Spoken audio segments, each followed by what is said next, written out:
ሰላም የዳኒ ስፖርት ቤተሰቦች እንደምን ሰነበታችሁ? የ2026 የዓለም ዋንጫ በሰሜን አሜሪካ በከፍተኛ ድባብ እየተካሄደ ነው። ዛሬ ደግሞ ትናንትናና ዛሬ በውድድሩ የተመዘገቡ ዋና ዋና ታሪካዊ ክስተቶችና አጓጊ ዜናዎችን ይዘንላችሁ ቀርበናል። ዛሬ ማታ የሚጠበቁ የብራዚልና ስዊዘርላንድ ጨዋታዎችን ማን ያሸንፋል የሚለውን በኮሜንት ባራችን ላይ አስተያየታችሁን ተሰጡን ዘንድ እንጠይቃለን። አዲስ የሆናችሁ ለዚህ ቻናል ሰብስክራይብ ማድረጋችሁን አትርሱ። ወዳጅ ዘመዶቻችሁ እንዲደርስ ደግሞ ሼር እያደረጋችሁ ከዝግጅቶቻችን ጋር አብራችሁን ቆዩ እንላለን።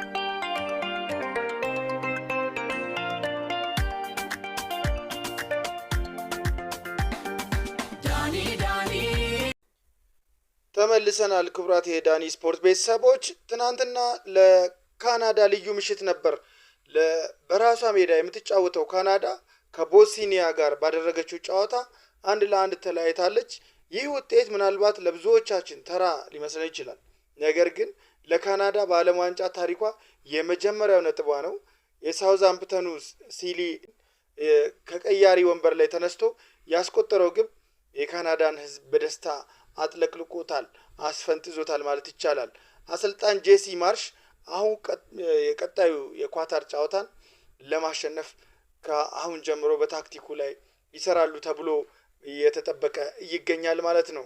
ሌላው ወደ አሜሪካ ስንመጣ ደግሞ ፓራጓይን የገጠመችው የአሜሪካ ብሔራዊ ቡድን አሳይቶናል ያልነው ብቃት የብዙዎችን ቀልብ ስቧል። በሎስ አንጀለስ በተካሄደው በዚህ ጨዋታ ላይ ዴቪድ ቤካም፣ ቶም ክሩዝ እና ሌናርዶ ዲካፕሪዮን የመሳሰሉ ኮከቦች በስታዲየም ታይተዋል። አሜሪካ በዘንድሮ የዓለም ዋንጫ ጥቁር ፈረስ ወይም ዳርክ ሆርስ ወይም ለዋንጫው ተፎካካሪ መሆን እንደምትችል በግልጽ አሳይታለች ማለት ነው። ያልተጠበቀች ነገር ግን በጣም ሻይን ያደረገች ሀገር ሆና አይተናታል ማለት ነው በትላንትናው ዕለት። እናንተስ እንዴት አያችሁት? ይህንንም በኮሜንት አስተያየታችሁን እንድታስቀምጡልን እንፈልጋለን ማለት ነው። ሌላው በጀርመን ካምፕ ደግሞ ያልተጠበቀ ዜና ወጥቷል። የ40 ዓመቱ አንጋፋው ግብ ጠባቂ ማኑዌል ኑዌር ከዓለም አቀፍ የእግር ኳስ ጡረታ መውጣቱን ሽሮ ወደ ቡድኑ ተመልሷል። በነገው ዕለት ያደረገው ጨዋታ የመጀመሪያ ምርጫ እንደሚሆን ይጠበቃል።